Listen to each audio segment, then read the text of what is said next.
So your wife is in an emotional crisis. She's freaking out. She's flipping out. Does it matter uh, the reason for that? What happened? Does it matter if you're the reason or if you're not the reason? Is the husband's approach different? Kind of what's his mindset even going into a situation like that?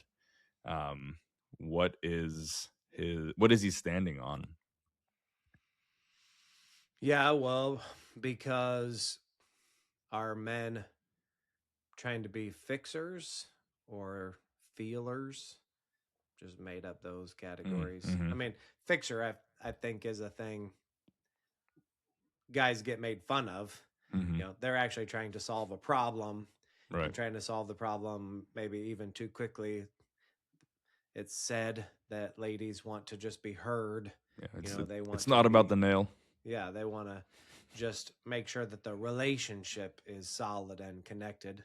And Mm-hmm. if the guy immediately moves into problem solving mode, fixer mode, then he can actually run over her.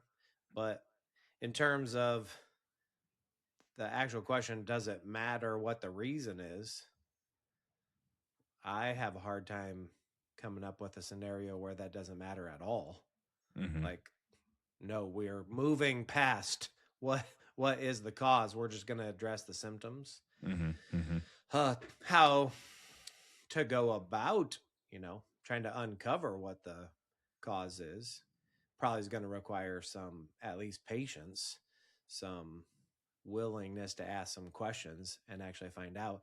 Even in terms of living with your wife in an understanding way, that would include any particular day's situation as well as just like what her frame is. Live with your wife in an understanding way doesn't mean you just know what her personality type is, Mm-hmm. though that can be helpful.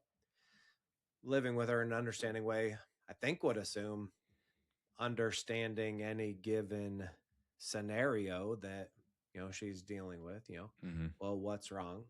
I mean, it's immediately more difficult if you do even care and you say what's wrong, and then she says, I don't want to talk about it. uh, that then requires a whole nother level of logic gates. If this then this, if this then this. Mm-hmm. You can tell she's upset. She doesn't even want to talk about it. Mm-hmm. Oh, okay, great. And then you just go away. Like, Mm-hmm. too late for that. Though I'm not convinced that that has to lead into an immediate 3-hour conversation, you know, all night long summit where Mm-hmm. then everything gets drug out as fast as you can or however long it takes. Right. But definitely, I think you'd want to, as much as possible, try to get to the reason of what's wrong. Mm-hmm. Right. Yeah. Yeah. I think the starting point, or even why the man cannot cede the ground, meaning like cannot give up ground, um, in a way where he can't abdicate, right, is because he's responsible. Like God holds him responsible. He's the one who is accountable for the condition of his household, for the condition of his wife, for her state and her actions. And so God is asking and will ask an answer of the man of how his wife is doing and why he didn't do anything about it.